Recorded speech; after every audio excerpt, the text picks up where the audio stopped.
I am your host, Nicole Will, and we're so happy you're here as we navigate the world with your aging loved one. We are here to come alongside older adults, family members, and the senior living community as we explore the world of aging and elder care with helpful resources, informative interviews, and approachable conversation. We get to do this together, so join us on our journey, and this is the Will Gather podcast. Exhausted, burned out, and wondering how much longer can I sustain this caregiving. When Robin Weeks had her mom move closer to her to manage all of that caregiving, she wasn't sure how she could keep it all up and eventually hit a wall, realizing that she had given up so much of her personal life. She felt alone and isolated. It was time that she decided she could put boundaries in place to save space for herself. In working with executives and training leaders, she saw the value in bringing a team together. Working with the care team, being proactive, all of this led to Robin creating My Pivotal Point. Robin Weeks has created a method of caregiving coaching that fosters transformation. It has a holistic approach that leads to us having more confidence, energy, control, and incorporating wellness in our everyday lives as we are caregiving. As the conversation with Robin took place, I realized today we were meant to talk about boundaries, how we set boundaries for ourselves. How do we even know what boundaries we need to incorporate in our lives, and the tough conversations and not shying away from conflict and that we don't need to do it all. This conversation is an important one, and I invite you to find pieces of yourself and in your caregiving in our stories. Thank you so much for being here and coming along as we have a conversation that gets real. We're so happy that you are here. Here is my interview with Robin Weeks. Robin, it was so wonderful to meet you at the Care Colloquium in person. We had a chance. I remember sitting down. We hit it off right away and were able to chat. So hello again. I love that we get to continue our conversation. Yeah, I was so thrilled to meet you. Of course, I had heard of you, Nicole, and your podcast, and just that impromptu meeting we had at the hotel, just to be able to sit down and have a conversation and learn and share and chat was just really wonderful. It meant a lot to me. I felt like I really connected with you. So I'm happy to be here with you today. Yes, I agree. I felt the same way. It was like we had known each other I know. before, our kindred spirits. And you also were one of the co-creators of the Care Colloquium, which it was so incredible. I think we're all still trying to come up with all of the words because we all enjoyed it so much. And you met with Kim Wider. You guys were on a front porch, right, having a glass of wine and decided, well, you can tell us. Yeah. Yeah. Yeah, so Kim and I met a couple of years ago through an organization called a senior networking group here. And Kim lives in Roanoke. I live in the New River Valley, so we're an hour apart, but we were meeting online during those years because of COVID.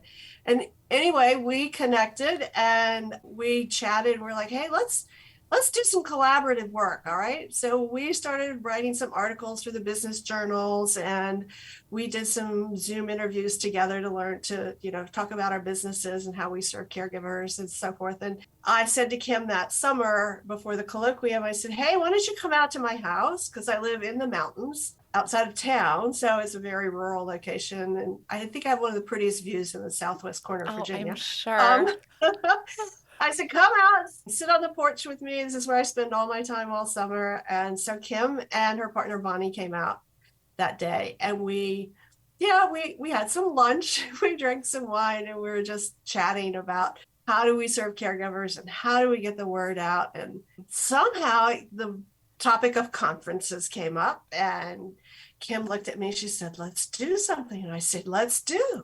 Yeah. She said, let's do something different. And I said, yeah.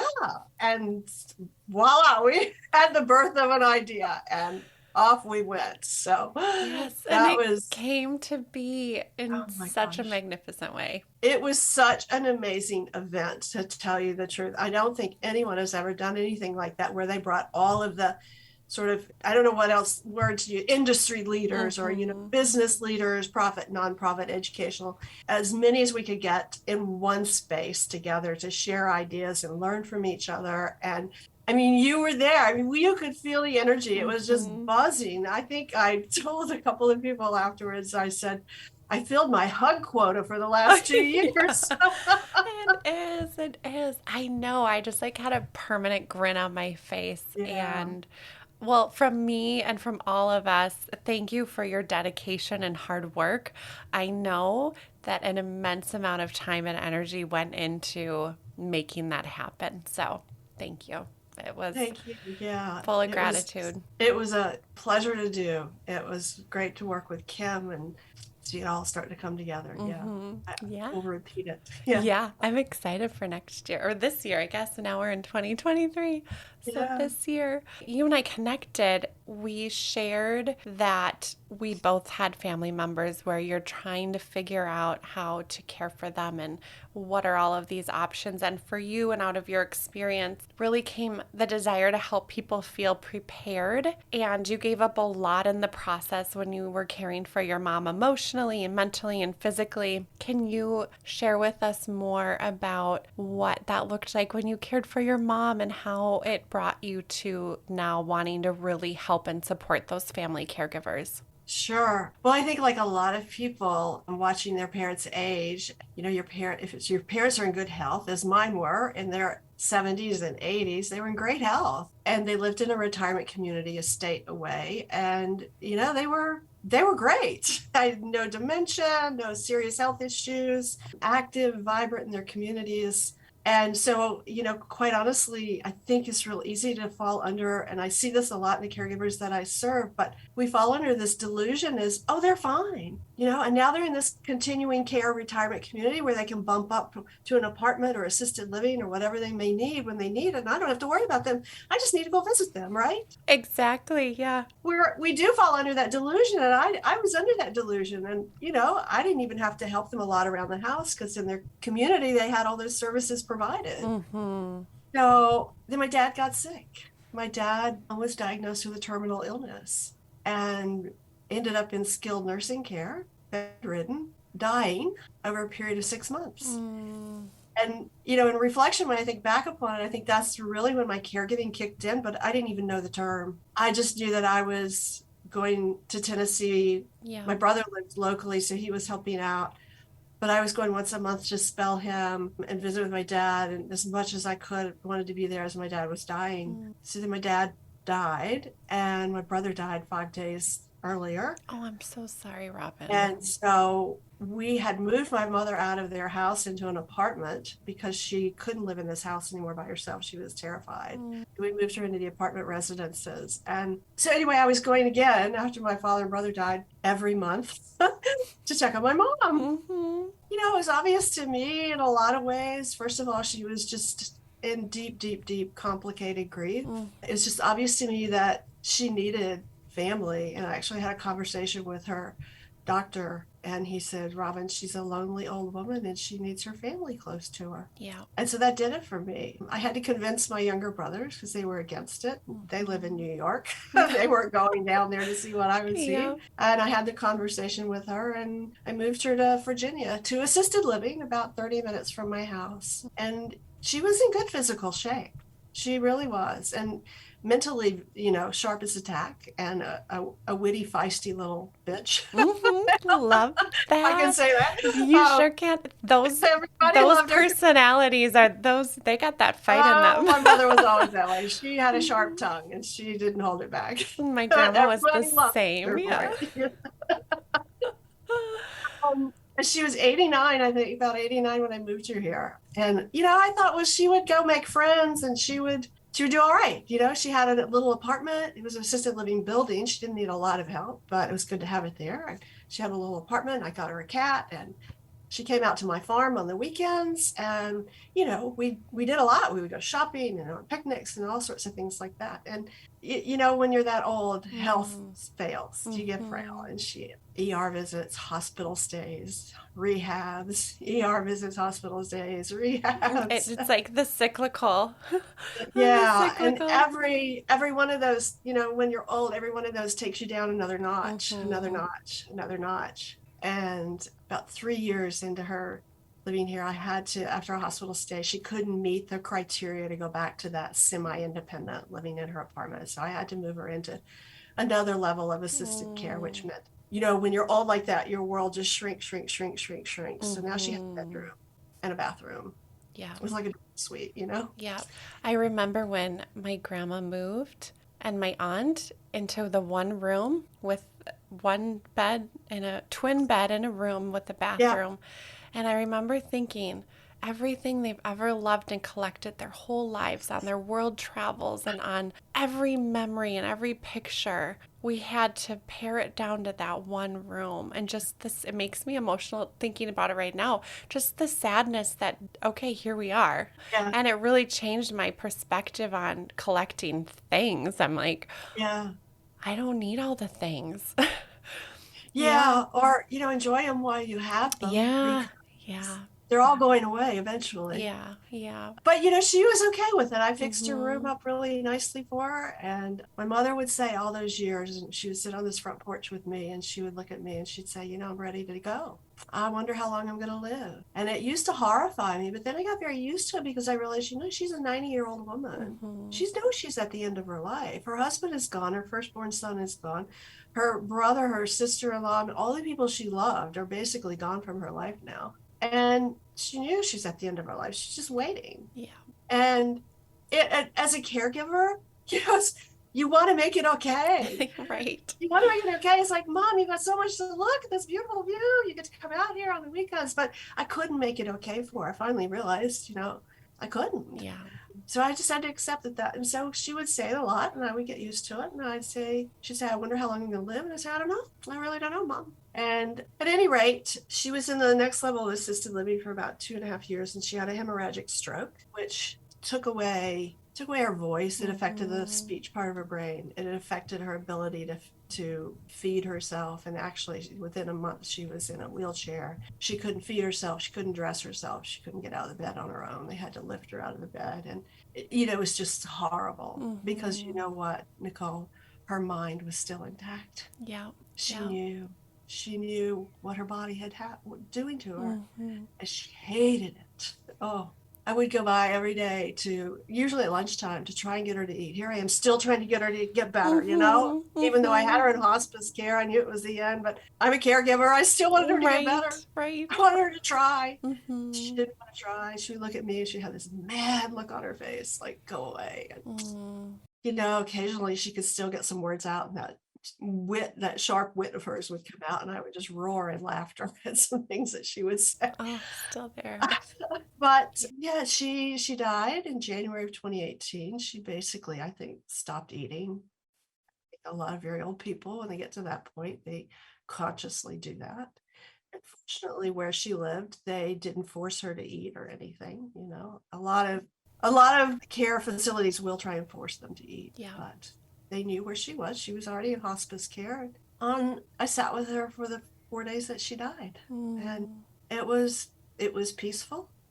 She was not in pain, not in a hospital. The nurses were there to come and love on her, and she was ready to go. She was 94. Yeah. She signed off. And it's funny because right before the stroke took away everything, she had started saying, I'm ready to go home. And I'd look at her and I say, well, where is home, Mom? And she said, I don't know. I'm just ready to go home. I was Wow. like, okay, Yeah. okay. Yeah, I hear you. Mm-hmm. So as sad as it was for me, after spending so much time with her, No, I know.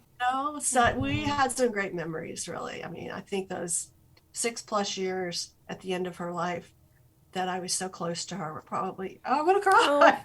yeah. Probably some of the best years I had with my mom. Mm-hmm. Mm-hmm. you know. Yeah. And she used to tease me all the time because, you hear a lot in caregivers, this role reversal thing. And it is a little bit, we want to protect our parents because they're old and frail. And, Mm-hmm. you can't wrap them in bubble wrap. Yeah. They're No. 90 years old. If they want chocolate cake for breakfast, Oh, let them have chocolate cake for breakfast. yes. Amen. Amen. Yeah. What else can happen? Mm-hmm. But my mother used to tease me at first because I did have to assume more and more decisions in managing her health care. And I had to make the decision to move her to the next level of assisted living. So she would introduce me. She'd say, this is my daughter, my mother. She just had that, still had that humor. I had to get that little dig in there, because Oh she knew what man. was going on. Right. You couldn't pull it over her ears. But Oh. she died peacefully. Mm-hmm. My brothers came down and she was happy to see them and her grandchildren. They're all grown now, but that was a beautiful experience. She did come out when you're in that Mm-hmm. last active phase Mm-hmm. of dying. You're pretty much in a coma. Right. But she came out of it and sat up in bed and talked to all of them and hugged Amazing them. that you could And be there. yeah, that was really such an amazing experience that she just, wow, you Wow. know, my family is here. Yeah. And you couldn't understand her. She was talking, of course, she couldn't understand her words, but Mm-hmm. she finally laid back in the bed. I think she must have gone on for 2 hours. And she laid back in the bed and she reached out to me and pulled me close to her. And she leaned into my ear, and as clear as day, Nicole, she Mm. said to me, "Thank you." Oh my goodness. Wow. Yeah. That's really special. Yeah. So the year she died was a real, and it often is for caregivers, especially when you've done it for many years. The average time is 4 years. That's the average. I spent close to 7. Many people caring for someone with a form of dementia go oftentimes 10 years or more. Unfortunately, my mother didn't have, I mean, she had some mild dementia, but you would never have known it. Mm. But you lose something, you lose part of yourself, I think, because caregiving takes so much from you Yeah. and you give so much of yourself, and it reaches deep within you to what I found a level of compassion I had never felt for a human being before. Mm. And when all of that is gone in almost an instant, even though with an older parent, it's coming, but Mm-hmm. still it's gone. One day it's here, the next it's not. I was sitting in my house in February. She died at the end of January. And I was thinking, I have nothing on my calendar because I'd given up about 30% of my leadership work during those last few years. I couldn't carry the load. Wow. And I had nothing on my calendar. And I was like, oh my gosh, what do I do? And my mother, she used to always say to me, what are you going to do with all your time when I'm gone? Oh, she had foresight, right? Oh, and I used to laugh at her, like, are you kidding me? But I was sitting here going, I don't know what to do with myself. And it was a hard year. I was depressed. I was sad. I was grieving. I didn't know what to do with myself. And then I decided I'm a leadership trainer and coach, and I was meeting caregivers in my leadership class. And they were having the same questions and problems and experiences. And they were talking to me, and I found, I had answers. I had resources for them because I hit burnout about 3 years in. I was trying to do everything, trying to make the world okay for my mom because she was sad and lonely and grieving.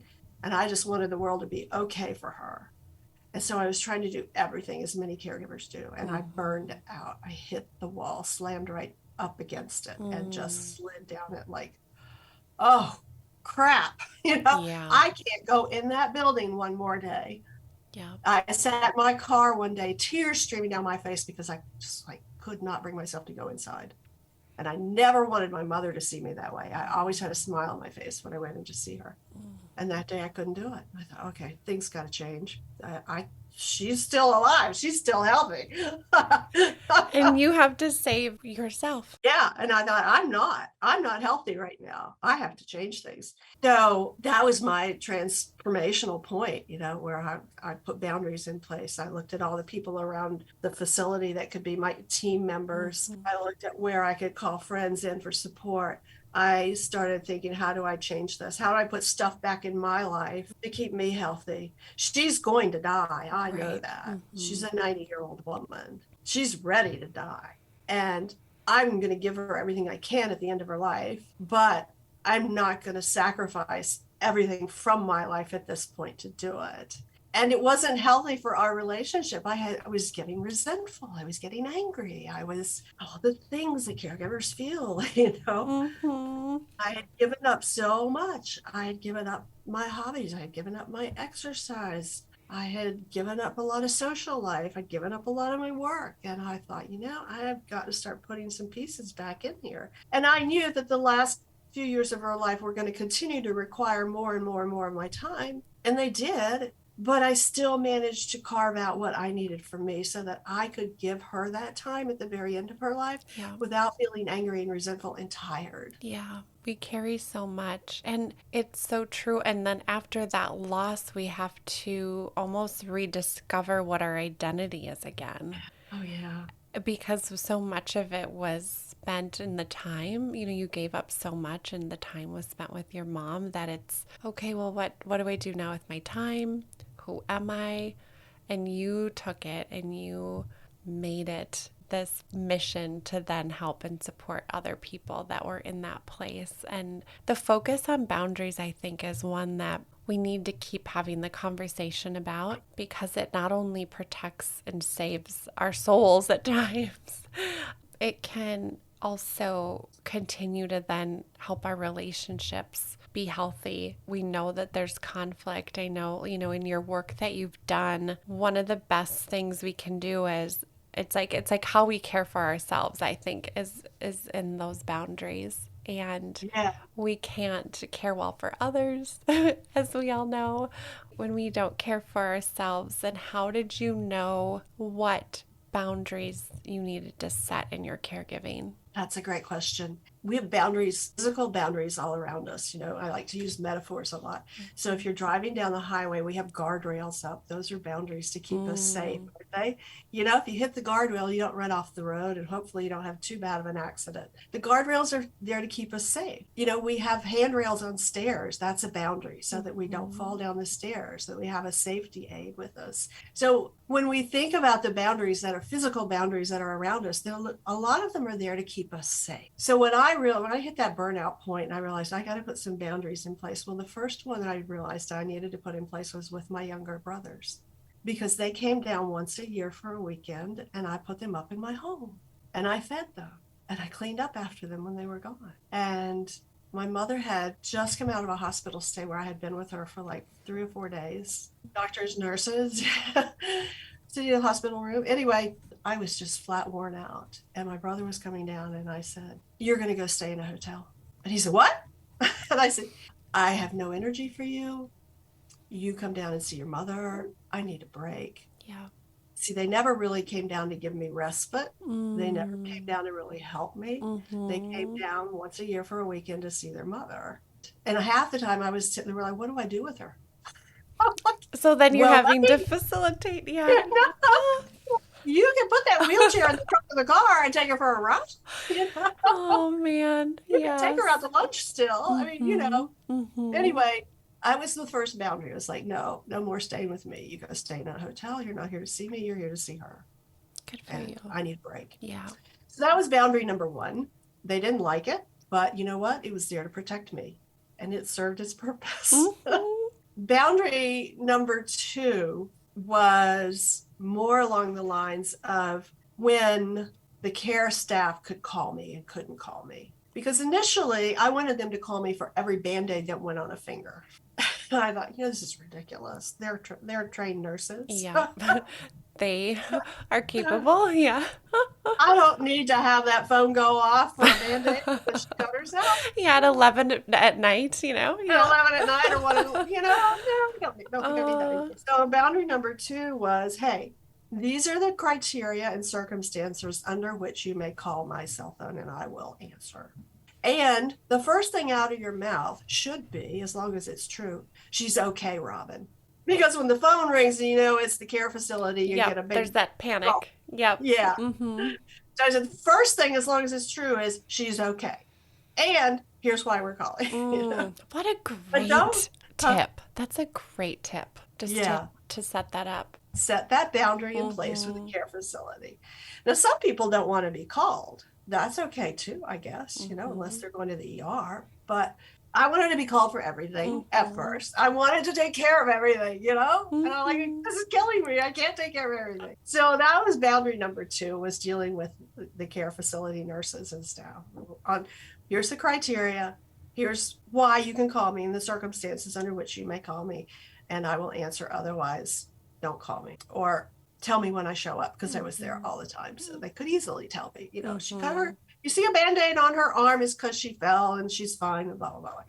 I'm trying to think, a third boundary I put in place was really more about giving time back to me. Mm, That was because my mother would call me constantly. When mm-hmm. am I going to see you? I haven't seen you this week. Well, I had maybe had been there just the day before, but she had forgotten, you know. Yeah.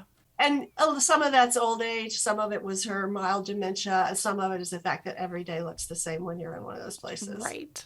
We You lose know? track. Is it Monday? Is it Yeah. Wednesday? I don't know. Yeah. Yeah. But she would call me every day. When am I going to see you? And then, of course, that would make me feel guilty. So then what I did was I would tell her, well, I'll be by to see you later this week. And I wouldn't say when, or I would say I'll be by tomorrow if that was Mm, true, or mm-hmm. Friday if that was true. But what I did was I gave myself permission to not go by every single weekend. And I used to have her out here every weekend, and that got to be really exhausting for me because it was so, I was always worried she was going to fall or she wouldn't, I would cook a dinner, she wouldn't, I mean, just so many things for someone that age. And while I loved having her here, it put me under a huge amount of stress too. I put a boundary around that, and I just, one weekend a month, it was mine. It Yeah. was my week. Yeah. My weekend not to go there, my weekend not to have her here, my weekend just to enjoy myself on my farm. I'm so And, glad. I could go by on Monday and relieve my guilt. Yeah, exactly. Exactly. Oh, and it's our nature to want to avoid those uncomfortable feelings. And, we want to shy away from conflict, but life has conflict and we will be uncomfortable, and that's okay. I have to almost walk myself through that mantra every day, like it's okay to be uncomfortable. It's okay to have the hard conversation. But for you, how did you find that it got a little bit easier, or you could do that well, or what did you learn in those uncomfortable moments? Well, I told myself that I've never been a worrier for one thing. Worry is a waste of time. You're circling the drain. And as a leadership coach, I would always tell my coaching clients, if you're worrying, you have to do two things for me. You have to, one, stick it on a post-it note and put it away and say you'll come back to it. Mm-hmm. And two, you have to, when you come back to, assign an action to it so that you get out from circling the drain. So if I found myself worrying about her having a fall or whatever, I would just take my own advice. Okay. I can't control her falling or not falling. And the staff will tell you that, hey, they're going to fall. They're going to fall. They're old people. They're going to fall. You do what you can to make the environment safer. Mm-hmm. And that's all you can do. The other thing was too that the guilt, Yeah, it's a biggie. that's a biggie. That's a huge biggie. But I reminded myself, you know what guilt is? Guilt is when you've done something wrong. Mm, That's the definition of guilt. You have wow. wronged Yeah. another individual Wow. badly, not even mildly, but badly. And I said to myself, you are not wronging your mother by not going by to see her for a weekend. Mm-hmm. You were taking care of yourself. So when you do go see her on Monday, you'll have energy and joy and pleasure out of that visit because you gave back to yourself so you can give more to her. You are not guilty for anything because you didn't do anything wrong. And so I had to remind myself every time the guilt monster would show up on my shoulder. It's like, what did you do wrong, Robin? I didn't do anything wrong. Okay, bye. See you. Go away. Oh my gosh. I love that. I'm adopting that. Wow. Okay. That's a powerful lesson that we can continually ask ourselves. I like how you said that. When you do things, ask yourself, what did I do wrong? And 99% of the time, we are not doing anything wrong. No, Yeah. Like we can no. release that. Yeah. Release the guilt Mm-hmm. because you didn't do anything wrong. Mm-hmm. You're doing as a caregiver, you're doing every possible thing right that you can. Mm-hmm. And too many, too much, too many, too much, too often. I love how Brene Brown talks about when we set boundaries, it's having the courage to love ourselves even when we risk disappointing others.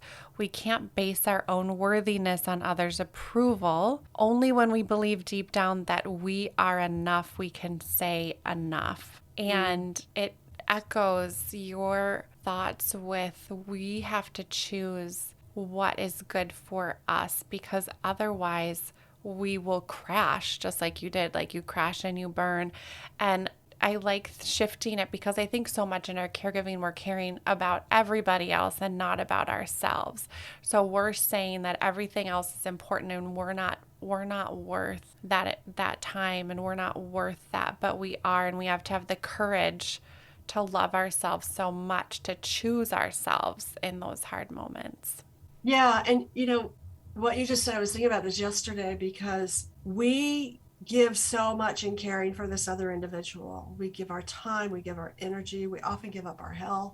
Most caregivers, anywhere between 40 something percent and over 60% of caregivers suffer from poor sleep.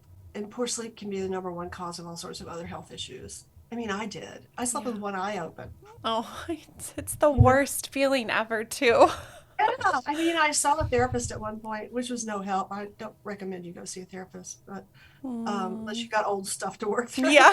which I didn't. I just was anyway. I I didn't just know at want to the time. sleep. Yeah. Yeah, I didn't know at the time there were specialists for caregivers, like me. Yes, yes. But anyway, but you were saying that we get disappointed, and Mm-hmm. disappointment is different from guilt. So Mm-hmm. I'm disappointed that I didn't go by to see my mother Mm-hmm. today, but I'm not guilty because it wasn't wrong of me not to go. Right. Or we're not responsible for their disappointment or others' Right. emotions of us, because I Right. think if we were to carry everyone's emotion, right, that's kind of the definition of codependency, Yeah. where I'm making actions based on how you're going to respond, while we can't. I mean, it's just so unhealthy to do that, right? And especially as a caregiver, to let go of what others' emotions are of us. As hard as that is, it's so hard. Well, when you're the adult child caring for Mm-hmm. your parent, and maybe you didn't have the most highly functioning relationship with your parent, Mm-hmm. I really didn't with my mother for many years. Yeah. You're kind of looking for something, That's a really, yeah, so you true. know, Mm-hmm. you're kind of hoping to get something that you maybe didn't get. Now, I have to be perfectly honest. I went through over 6 years of therapy to cope with my mother issues. Mm, yes, So I yes. wasn't looking anymore for what I couldn't get because I accepted the fact that I wasn't ever going to get it. Right, So I right. had a totally different relationship with my mother at this point in her life, and it was intentional. I mean, and this Mm-hmm. happened long before she came up here and I became her caregiver. But I worked through all that shit. Yeah, Excuse me, delete yeah. that if you need to. No, we're good. For a reason, because Mm-hmm. I wanted to reestablish a relationship with my mother in her Mm-hmm. later years so that she wouldn't be alone. But I don't think I could have been her caregiver had I not worked through all of that stuff, because I would Mm. have still been looking for that thing I never got. And a lot of caregivers do. A Oh, lot of adult children yes. are looking for this thing they never got. You're almost wanting that redemption later in whatever way that is. And relationships are so complicated. And there is something about that mother daughter dynamic, really, that brings out a lot of stuff in us. I know I've had to work through my own with my mom. So, and it comes out in those caregiving moments the most. Yeah. I mean, my mother was, like I said before, was a witty, sharp-tongued woman, and she could still put the digs in at me. Even during those years, I was giving so much of myself to her. And I would have these moments of, oh, damn, that hurts, Mom. Did you really have to say that? But I would just pick myself up, brush it off, remind myself of why I was there, and leave it behind me. It didn't hurt me as much because I had done my work, but I know so many caregivers who haven't, and that doesn't mean it's wrong for what they're doing. It just means sometimes it gets harder. It's harder to get rid of the guilt, the disappointment, the feelings of resentment. Were you ever able to have a conversation with your mom and set a boundary in that way with her, or was your choice to really, just like you said, kind of take that, work through that because you had done your own work? My mother never knew that I had done that work. Mm, She came from a generation where you didn't go to therapy. mm-hmm. Yeah, you know, right. I mean, my mother wouldn't even admit she was depressed, and I Mm-hmm. knew she was. So, I never shared that with her, but because of that, I had boundaries in place. which is why I could care for her with such compassion, Mm, because she couldn't get to the inside of me where she used to get to. mm, I could still love her. She gave me a lot of gifts. I mean, I think the beauty of where I was with her at this point in my life was that I totally recognized all the wonderful gifts she gave to me as a woman. And she did love me. I never doubted that she did love me. She just didn't always love me like I wanted to be loved. But yeah. I couldn't control that. Mm-hmm. And all I could do, there were, so the one thing, the big thing was, because of the work that I did in therapy and the issues, because of the issues we had, when I reestablished my relationship with my mother, which was many years before this role ensued, I told myself that she's not allowed to be my mother anymore. Like, she couldn't ask me motherly questions and she couldn't give me motherly advice. That was my boundary. And, she couldn't ask me things like, well, are you dating? Or, you know, I could talk about my work. I could talk about my Mm-hmm. social life and friends. I could talk about this farm that I loved and that she loved, but she wasn't allowed to go too far into my personal life. Mm-hmm. I would just not answer those questions. I would just deviate, Yep. deflect. Yep. And I don't know that she ever really understood.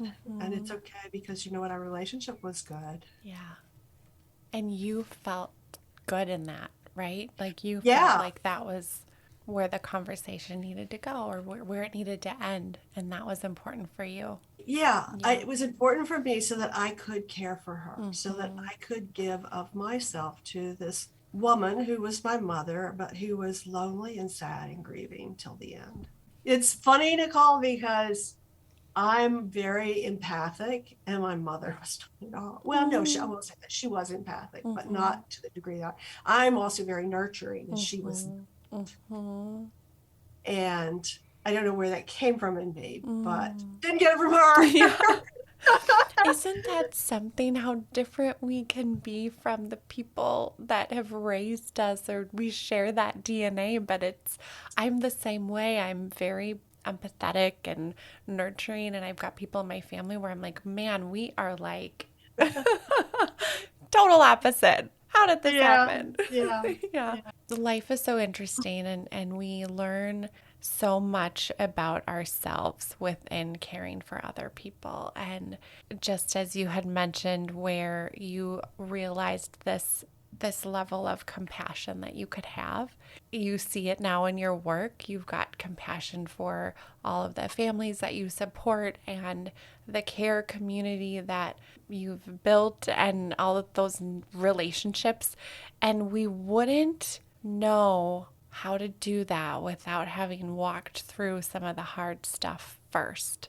So, as like challenging it is in those moments, I'm like so thankful that we come out on the other side with like this incredible skill set, because we wouldn't be able to have that empathy or compassion for people without having like been in it ourselves. yeah.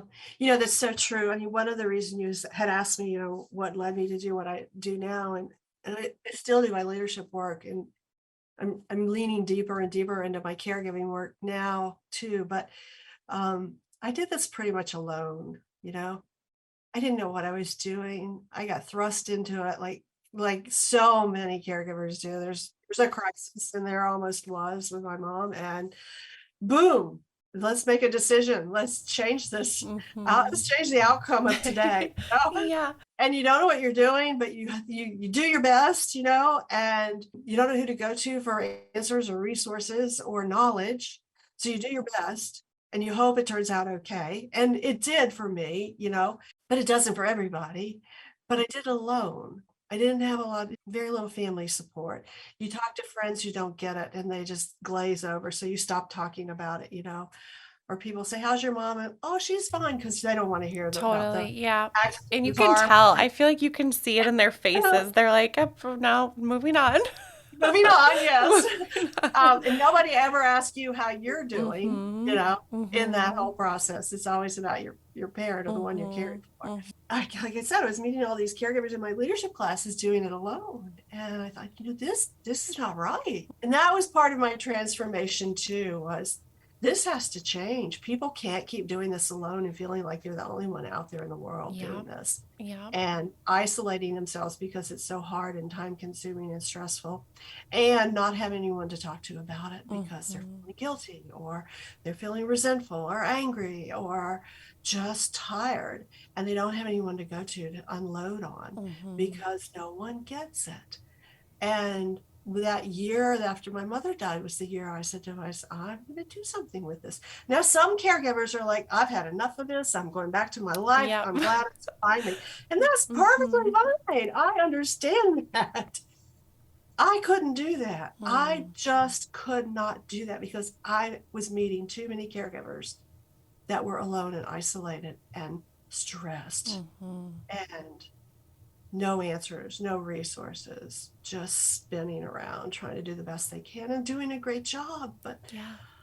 Yeah. nobody. This is a huge burden on a person's life. And Yeah. my mother always hated to use that word burden, but you know what? It's a burden. Mm. It is a burden you carry, and you may carry it with some joys and what I call the gifts in caregiving. I mean, there are, Mm-hmm. but it's a burden you carry. You Yeah. didn't ask for it. I Yeah. didn't ask. We do. We do it. We do it. We just do it. It's so cool when it comes together because you've had this executive experience, you've had this coaching and training leaders. And in some ways, when we are working with caregivers, and now you're a caregiving consultant, it is almost like you're training up leaders for your family. And Yeah. you're training up leaders because you're leading this team and this care team and needing to be, encouraged and inspired. Tell us what that caregiving consultant role looks like, how you help families do that, how you can be proactive. You had talked about not wanting to respond in the crisis, because I love how you take that holistic approach and really bring it all together, because it is wellness, it is boundaries, it is bringing that care team and taking that and bringing it together. Yeah. Yeah. Wow. So I started this business in 2020. Whoa, bad timing, huh? You Or know? really good timing, yeah. Or maybe good Whatever, yeah. timing. At that point in time, my business model was more doing getting out in the public and doing one-on-one and that sort of thing. Well, that Mm-hmm. went to hell in a handbasket Right. really fast. Right. And nobody in the care industry wanted to see me, or touch me or Mm-hmm. come to them. So I pivoted and decided in 21 to undertake a business coaching program on how to put this business online. The whole world, everybody's going virtual at Yep. that point. We are, I don't know where you live, We Nicole, but want it at our fingertips too. Yeah. yeah, but here we are. And, that to me has been a real gift in a lot of ways. So I had created now an online membership site for caregivers of aging parents specifically. I believe you need to focus on your niche, and that's my niche of Mm-hmm. expertise and knowledge. I am a certified caregiver coach and consultant. I'm also a certified grief facilitator. And just this week, I took a training from Ellen Belk, the Kim Academy, and I became a certified dementia advisor, Awesome. because I am discovering that about 1 in 4 of my caregivers that I work with are dealing with parents with some form of dementia. Mm. Um, at any rate, my business is now online. It is a membership site. There is a free community that people can sign into where they can have conversation with other caregivers, and gain resources. My membership business site has content pieces that you can listen to. They're all audio recordings so that you don't have to watch my face, or you can put it on your phone and put your earbuds in while you're taking your Yeah, self-care as we're dog walk. going. Yeah. you know As we're doing all um, the things. yeah. And I have guest expert recordings that I've done with people like elder law attorneys, dementia experts. I have a meditation teacher that did an interview for us, and a nurse. So I will have those drop once a month throughout the membership platform. I will be offering once a month live workshops from anything on how to journal to how to cook a quick 15-minute meal for yourself Mm. that's healthy, Mm-hmm. to doing some chair yoga, maybe those sorts of quick and easy things, little, like I said, 15, 30-minute sessions. And I also have on there audios that I recorded. They're called relaxation audios. They're just sort of like guided meditations that you can listen to while Mm-hmm. taking a walk or driving your car to work or whatever, just to help remind you that finding some calm in 7 or 8 minutes is possible. Yeah, it is. Um, and there will be more things to come. Right now, it's Mm-hmm. just gone live in the last couple of months. And so I'm just now enrolling members and so forth. But I felt like this subscription membership business model is very ubiquitous in the world today. We Mm-hmm. all know it. We all subscribe to things like Amazon and Netflix. And we were even Absolutely. subscribing to exercise classes online Mm-hmm. during the pandemic. And with caregivers having so little time, and sometimes their time is 10 o'clock at night. So I wanted what I have available to them to be accessible 24/7 Yeah. on their schedules. Now, some, as I said, are going to be live sessions. So hopefully I'll find times that work for many caregivers. And so that's where I took the business this last year. And I think it's a really viable alternative for caregivers. My approach and my philosophy of this whole business model is proactive. Mm-hmm. So I wasn't. I became that way. But as I said way back early on in our conversation, I was under the delusion that my parents would be taken care of and I wasn't going to have to do anything but go visit them. Right. Wrong. I'm so glad you mentioned that. That's been on my heart lately, having worked in senior living and then with family caregivers now.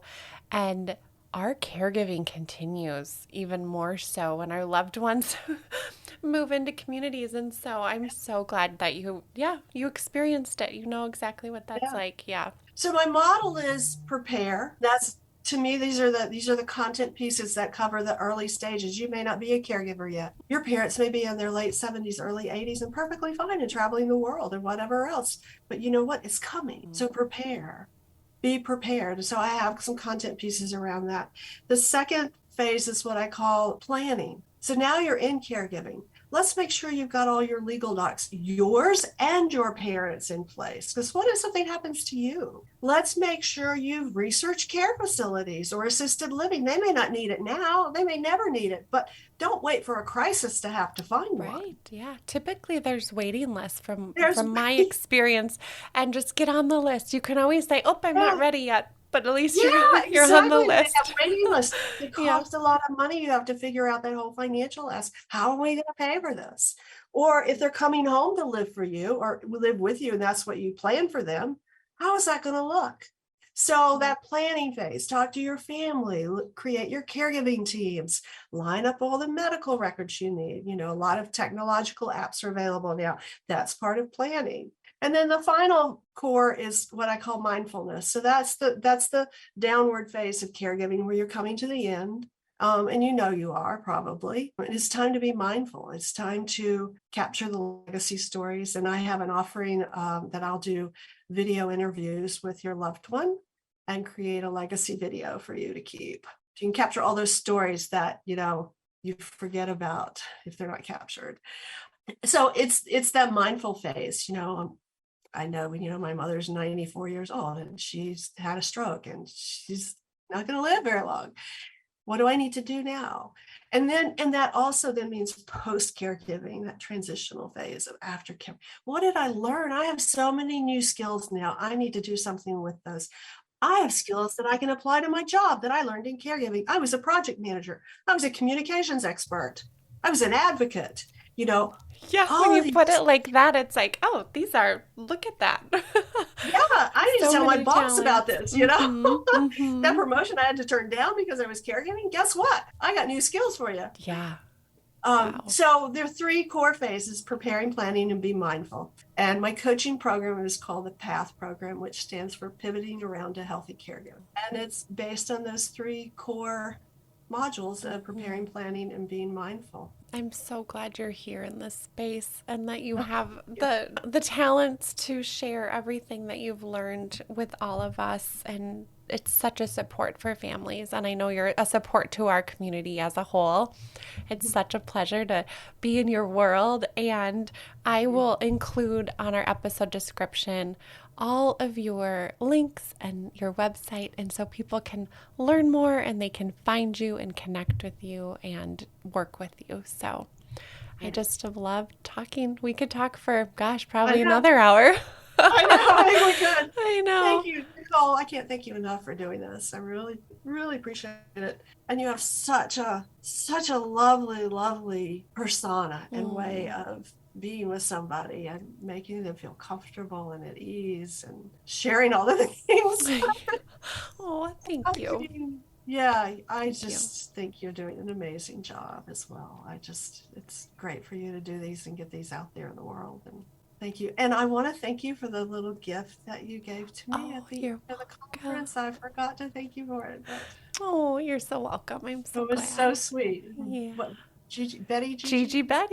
Yeah. So GigiBettyCo.com is a boutique gift shop in support of caregivers to help raise awareness and funds. And we do that by selling jewelry right now, but I know we'll expand to other fun things. But I'm a gift giver and I love showing my love through giving, something thoughtful as a reminder. And I think when we're caregiving, it's so easy to, like you said, feel like we're alone. And so when we can give those little gifts, I think it's that little like, hey, I see you. I know you're working really hard, giving up all the things, but here's a little something that's letting me know that I'm thinking of you. So, yeah. Well, that was really sweet. Somebody walked up to me and said, Nicole, why did you have this? I'm like, yes. I'm so glad I found it. Oh my gosh, no problem. I wanted to give it without expectation and just show my love. So I'm glad you got it. I love it. It's very good. Well, thanks. This was really fun. Thank you for listening today. If you enjoyed our episode, please subscribe and give us 5 stars.